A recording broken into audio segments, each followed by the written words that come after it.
Doncs aquí al Casal de Joves pots venir a Fem un cop de mà amb les feines de l'escola i l'institut. També pots apropar-te a fer altres activitats o fins i tot demanar-nos què és el que et ve de gust de fer i nosaltres mourem tot perquè sigui possible. El que tenim és el punt lila jove. Llavors, el que fem aquí és un primer abordatge de qualsevol tipus de violència masclista, algun tipus d'agressió LGTBI-fòbica.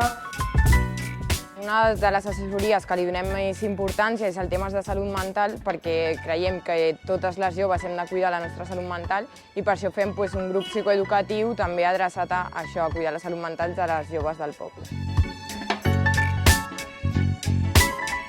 Som al Casal de Joves de Ripollet.